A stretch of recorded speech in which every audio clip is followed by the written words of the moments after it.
नमस्कार दोस्तों, अभी के इस क्लास में आप सभी को गणित पेपर का मोस्ट इम्पॉर्टेंट ऑब्जेक्टिव बताएंगे। जो कि ये ऑब्जेक्टिव अगर आप लोग याद कर लीजिएगा, बना लीजिएगा, तो आप लोग को 2027 में जो एग्ज़ाम दीजिएगा आप लोग को पेपर में कहीं पे भी दिक्कत नहीं होगा। तो इससे पहले आप लोग इस वीडियो को अंत तक ज़रूर देखना होगा, और चैनल पर नए होंगे तो आप लोग ज़रूर से चैनल को भी सब्सक्राइब कर लीजिएगा।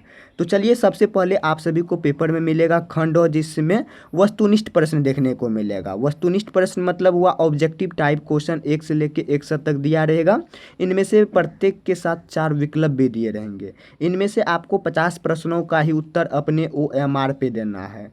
चलिए, तो इतना पढ़ने के बाद आपको सबसे पहला क्वेश्चन नंबर 1 नंबर को बनाना चालू कर देना है। तो वर्ग अंतराल 3 से 7, 7 से 11 और 11 से 15 के वर्गों की लंबाई है। तो कहने का मतलब हुआ, ये जो वर्ग अंतराल लिखा गया है, ये इसमें कितना का वर्ग अंतराल बीच बीच में है। 3 और 7 के बीच में कितना का वर्ग अंतराल है, 4 का। फिर 7 और 11 में कितना है, 4 का है। फिर 11 और 15 में कितने का अंतराल है, 4 का अंतर है। तो इसका मतलब इसका राइट आंसर सी नंबर आ जाएगा। 4 का अंतराल क्या है, सी है। तो option number C right answer आ जाएगा। इसमें अंतराल ही पूछा है वर्ग का, ठीक है ना। तो option number C right answer आ जाएगा। चलिए, नेक्स्ट क्वेश्चन नंबर 2 नंबर में प्रथम 10 समप्राकृत संख्याओं का माध्य निकालने के लिए बोल रहा है। तो यहाँ पे प्रथम से लेके मतलब पहला से लेके 10 समप्राकृत संख्या। सम संख्या पहले जान लेंगे किसे कहते हैं। तो सम संख्या हम उसे कहते हैं जो 2 से पूरा पूरा विभाजित हो जाए। तो यहाँ पे 10 को निकालना है, तो चलिए निकाल लेते हैं। तो यहाँ पे आ जाएगा 2 plus 4 plus 6 plus 8 plus 10 plus 12 plus 14 plus 16 plus 18। अब काउंटिंग कर लीजिए, 10 पूरा गिनना है। 1 2 3 4 5 6 7 8 9 और 10, ठीक ना। तो 10 हो गया यहाँ पे समप्राकृत संख्या, ठीक ना। तो बट्टे कर देंगे, जितना इस टोटल रहेगा गिन के उसको बट्टे कर देंगे 10, ठीक ना। 10 कर देंगे। अब इन सब को क्या करेंगे, ऐड कर लेंगे। ऐड कर लेंगे तो यहाँ पे देख लीजिए ऐड करने के बाद क्या हो जाएगा। तो यहाँ पे देखिए 4 2 4 6 6 12 8 20 20 10 30 और 30 10 40 2 42 42 में अब यहाँ पे जोड़ना है हमको। 42 हो गया यहाँ पे। इतना जोड़ने के बाद अब 42 में यहाँ पे जोड़ लीजिए। 42 में यहाँ पे जोड़िए 14, 14 जोड़िएगा तो यहाँ पे हो जाएगा 56। 56 में 6 जोड़ना है।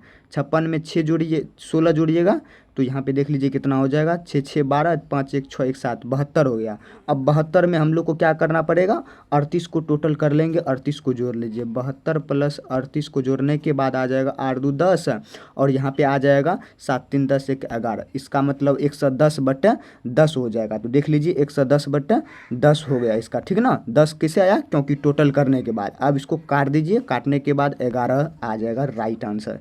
देख लीजिए कहीं ऑप्शन नंबर बी नंबर में दिया गया है 11, तो option number B right answer आ जाएगा। इसी प्रकार से आप लोग को प्राकृतिक माध्य निकाल लेना है, ठीक ना। सम प्राकृतिक संख्या, यहाँ पे कुछ भी पूछ सकता है। विषम संख्या का भी पूछ सकता है, सम संख्या का पूछा है, और प्राकृतिक संख्या का भी पूछ सकता है। तो आपको आराम से निकाल लेना है। यहाँ से आप लोग का 2-3 ऑब्जेक्टिव क्लियर हो जाएगा। चलिए, 3 नंबर क्वेश्चन जो देख रहे हैं बहुत ही इंपॉर्टेंट शानदार क्वेश्चन है, ठीक है ना। तो यहाँ पे देखिए 7 3 5 8 6 10 9 12 की मध्यका क्या होगी। मध्यका का मतलब हुआ क्या, इस संख्या को हम लोग को इक्वल में लाना है, मतलब स्मॉल से कैपिटल की ओर जाना है, ठीक है ना। तो सबसे पहले इसमें छोटा संख्या देखेंगे कौन है। सबसे छोटा संख्या यहाँ पे नज़र आ रहा है आप लोग को 3। फिर उनके बाद आ जाएगा यहाँ पे 5, ठीक ना। तो 5 आएगा, उनके बाद 6 आएगा, उनके बाद 7, उनके बाद 8, उनके बाद 9, उनके बाद 10, उनके बाद 12 आ जाएगा, ठीक ना। अब इसको सीरियल बाय सीरियल कीजिए, जोड़ा लगाए। इधर से हम लोग 3 जोड़ा लगाएंगे तो इधर से भी 3 जोड़ा लगाएंगे। इधर से 4 जोड़ा लगाएंगे तो इधर से भी 4 जोड़ा लगाएंगे, ठीक ना। तो 4 जोड़ा तो लगेगा नहीं, तो बीच में कुछ नहीं बचेगा। तो इसका मतलब 3 जोड़ा इधर से लगेगा, 3 जोड़ा इधर से लगेगा। चलिए, तो यहाँ पे देख लीजिए अब यहाँ पे बचा क्या, 7 और 8 बचा। तो 7 और 8 का माध्य निकाल लीजिए। यहाँ पे कितना हुआ, 1 और 2 हुआ। 2 हो गया तो 2 कर देंगे बट्टे में। अब इन दोनों को टोटल कर लेंगे। टोटल करने के बाद कितना हो जाता है, तो 7 8 15 हो गया। 15/2 कर देंगे, तो 15/2 करेंगे और इसको काट के दशमलव मिला लेंगे तो 7.5 आंसर आ जाएगा, ठीक ना। तो 7.5 देख लीजिए, option number C right answer आ जाएगा। देख लीजिए कितना आसान विधि से निकल गया, ठीक है ना। ये बहुत ही इंपॉर्टेंट VVI है। चलिए, 4 नंबर क्वेश्चन, 8 9 7 8 3 9 5 8 का बहुलक, बहुलक भी बहुत ही आसान है, ये सब ऑब्जेक्टिव में पूछेगा, ठीक है ना। हो सकता है कभी काल यहाँ पे सब्जेक्टिव में भी पूछ देगा, लघुत्तरीय में, ठीक है ना। तो ये ज़्यादातर ऑब्जेक्टिव में पूछेगा। बहुलक इसका बोल रहा है निकालने के लिए। बहुलक में मतलब क्या होता है, जो संख्या ज़्यादा बार दोहराया जाता है, ठीक है ना, उसे ही हम लोग बहुलक कहेंगे, उसमें से निकाल के। तो ऑप्शन नंबर देख लीजिए, यहाँ पे 8 कितना बार दिया गया, सबसे पहले देख लेते हैं। 8 1 हो गया, 2 हो गया, 3 8 बार दिया गया है। और 9 देखिए 2 ही बार दिया गया है। 7 यहाँ पे एक ही बार दिया गया है। 3 यहाँ पे एक ही बार, 5 एक ही बार, इसका मतलब 8 जो दिया गया है ये 3 बार दिया गया। तो सबसे ज़्यादा कौन है, 8 है, तो इसका मतलब 8 राइट आंसर आ जाएगा, ठीक ना।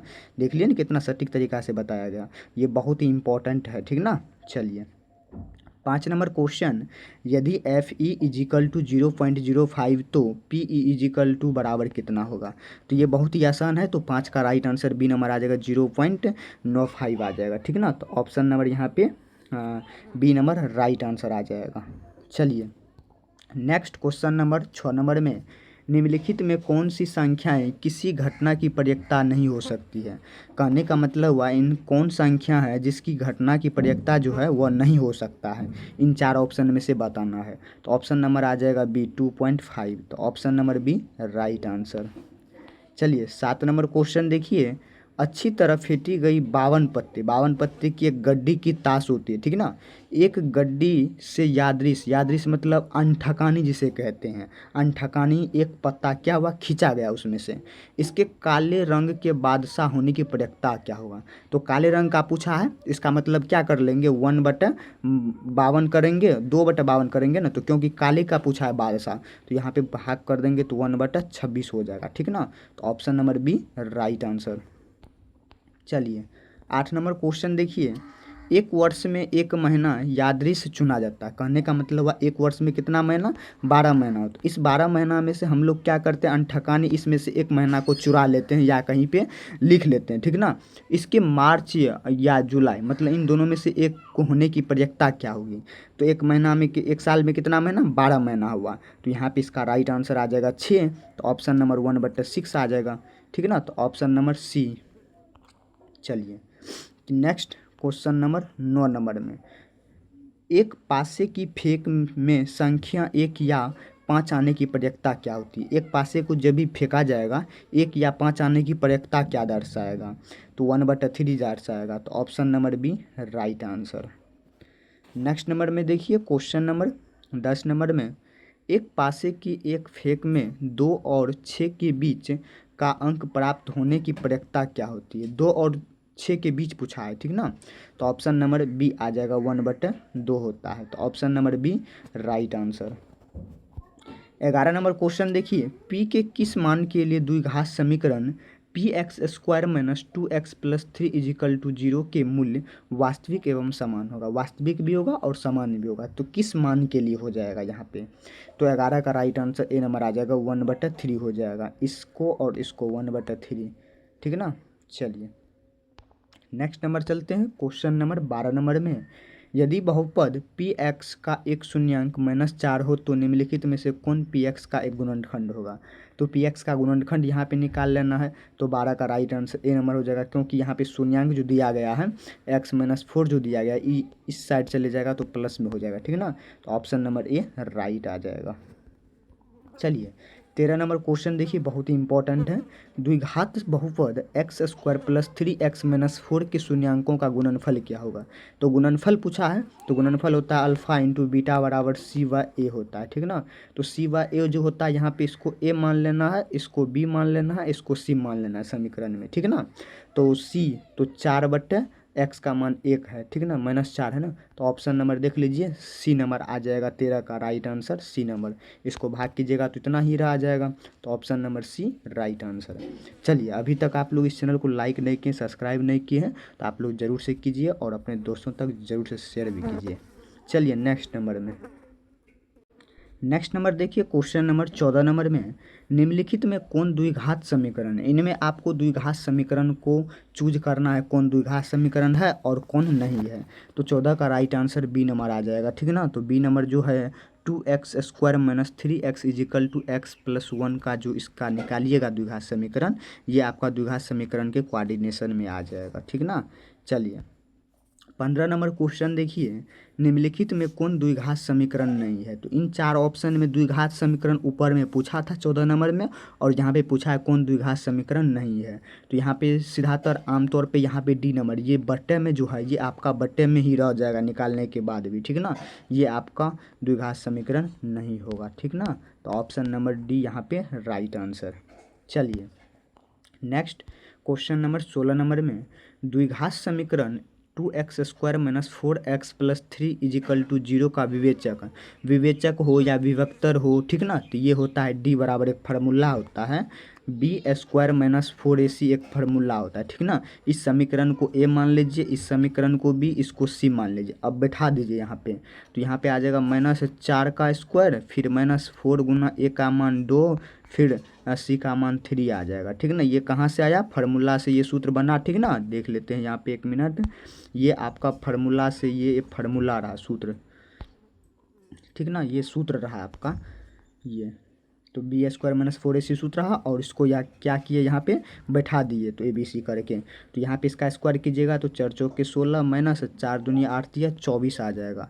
अब क्या करेंगे, ये बड़ा चिन्ह है तो घटाने के बाद कितना हो जाएगा, -8 आ जाएगा। तो देख लीजिए option number C right answer आ जाएगा, ठीक है ना। तो ऑप्शन नंबर सी बिल्कुल ही राइट आंसर।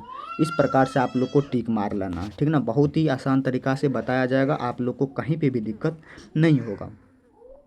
चलिए नेक्स्ट चलते हैं 17 नंबर क्वेश्चन, निम्नलिखित में कौन बिंदु x = 5 के लेखा चित्र पर है।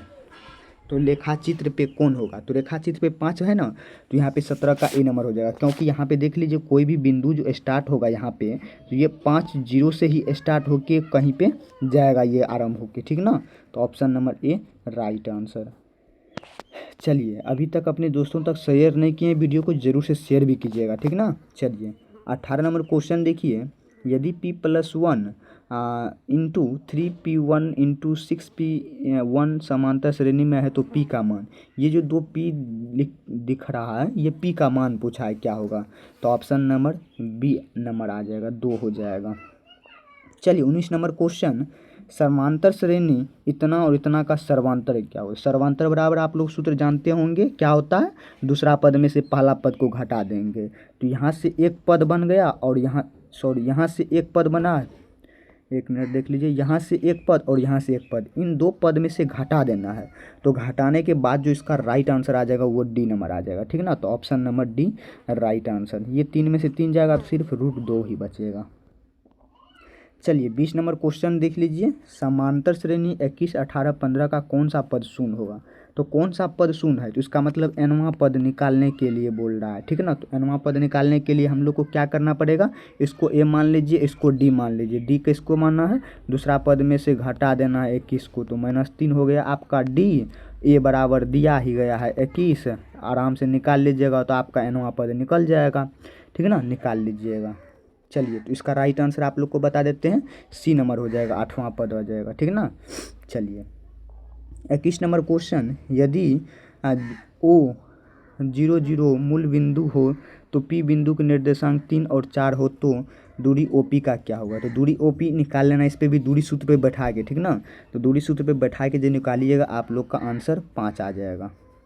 चलिए 22 नंबर क्वेश्चन, y अक्ष से बिंदु 7, 12 की दूरी क्या होगी। तो 7, 12 की बिंदु, इस पे भी आप लोग इस प्रकार से स्क्वायर करके सूत्र पे बैठा देना है, ठीक ना। यहाँ पे हम डायरेक्टे कर रहे हैं, ठीक ना। तो यहाँ पे आप लोग को सूत्र पे बैठाना है रूट अंडर लगा के, ठीक ना।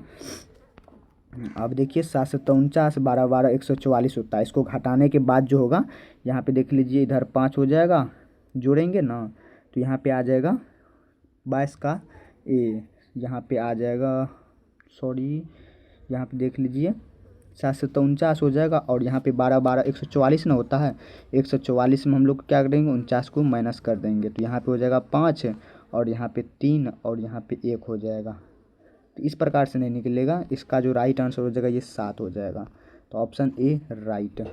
चलिए नेक्स्ट क्वेश्चन नंबर 23 नंबर में, रूट अंडर 1 - cos थीटा बटे 1 + cos थीटा, इसका जो सूत्र होगा ये निकल के आ जाएगा cos थीटा - cot थीटा, ठीक ना। तो option number C. 24 number question, बिंदु 7, 10 की कोटि है। तो बिंदु 10 और 7 की जो कोटि है ये 10 है। तो ऑप्शन नंबर बी राइट। चलिए 25 नंबर क्वेश्चन, बिंदु 1 5 किस पाद में स्थित है? तो 1 5 है तो ये प्रथम पाद में ही रहेगा, ठीक है ना। 26 नंबर देखिए क्वेश्चन, निम्नलिखित में कौन सा बिंदु तृतीय चतुर्थांश में, तृतीय मतलब दोनों में माइनस लगा होना चाहिए, ठीक है ना, तृतीय में आएगा। तो option number C right answer. चलिए 27 नंबर क्वेश्चन, बिंदु इतना और इतना के मिलाने वाले रेखाखंड के मध्य बिंदु, मध्य बिंदु बराबर सूत्र जानते होंगे, उस पर आप लोग को बैठा के मान निकाल लेना है। तो B number right answer. 28 number देख लीजिए, रेखाखंड ए बी के मध्य बिंदु 4 6 और ए के नियमांक 2 4 है, तो बी के नियमांक कितना होगा? तो 28 का भी डी नंबर आ जाएगा। सूत्र पे बैठा दीजिएगा, आराम से निकल जाएगा, ठीक है ना, बताने का कोई ज़रूरी नहीं है। तो किसी वृत्त का व्यास के सिरों के निर्देशांक कितना और इतना है, तो उसके वृत्त के केंद्र के निर्देशांक, तो आप लोग को वृत्त का व्यास के सिरों पर जाना है और उस पर सूत्र बैठा दीजिएगा, आराम से निकल जाएगा, ठीक है ना। तो निकाल लीजिएगा, तो सी नंबर राइट आंसर आ जाएगा, ठीक ना। तो चलिए, तो अभी की इस क्लास में आप सभी को ये सब ऑब्जेक्टिव बहुत ही इंपॉर्टेंट रहने वाला है 2027 के बोर्ड के एग्ज़ाम में, ठीक है ना। तो आप लोग इस क्लास को अंत तक ज़रूर देखिएगा और अपने दोस्तों और साथी तक को ज़रूर से शेयर कीजिएगा। और अगर आप लोग इस चैनल पे नए होंगे तो आप लोग ज़रूर से सब्सक्राइब भी कीजिएगा और इस चैनल में आप लोग ज्वाइन भी हो जाइएगा। चलिए मिलते हैं आप लोग को नेक्स्ट वीडियो में नेक्स्ट टॉपिक के साथ।